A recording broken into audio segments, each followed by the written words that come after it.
પ્રેગ્નન્સીમાં anomaly scan શું છે, તે ક્યારે કરવું જોઈએ અને તેમાં શું ડિટેલ્સ બાળકનું જોતા હોય છે તેના વિશે આપણે આજે સમજીએ. એનોમલી સ્કેન એટલે કે મેજર ખોડખાપણ આવવાનું છે કે નહીં તે જાણવાની સોનોગ્રાફી. તો એ અરાઉન્ડ 18 to 22 વીક્સ એટલે કે પ્રેગ્નન્સીના 5મા મહિનાની આસપાસ કરતા હોય છે.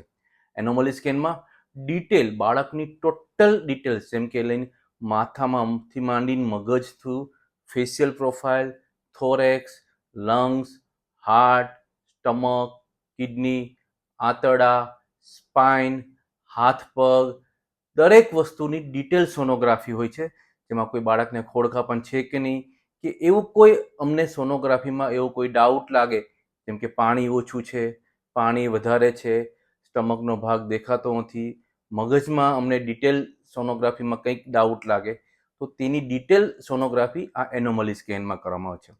તે ઉપરાંત એનોમલી સ્કેનમાં ગર્ભાશયના મુખની લંબાઈ તેમજ ગર્ભાશયમાં બાળકની આજુબાજુ પાણીનો ભાગ તેમજ પ્લાસેન્ટા એટલે કે મેલીની પોઝિશન કઈ છે તે વિશે પણ જાણી શકાય છે. એનોમલી સ્કેનમાં ઘણીવાર કલર ડોપલરથી એ પણ જાણી શકાય છે કે બાળકને કોઈ આગળ જતાં બીપીને કારણે કે ડાયાબિટીસને કારણે કોઈ પોસિબિલિટીઝ કે પ્રીટર્મ લેબરના કોઈ સાઇન સિમ્ટમ્સ મળે છે કે નહીં તે વિશે પણ ડિટેલ એનોમલી સ્કેનમાં જાણી શકાય છે. માટે એનોમલી સ્કેન ખૂબ જ જરૂરી છે. તે દરેક જણાએ 5 મહિનાની આસપાસ કરાવવું જોઈએ. Thank you.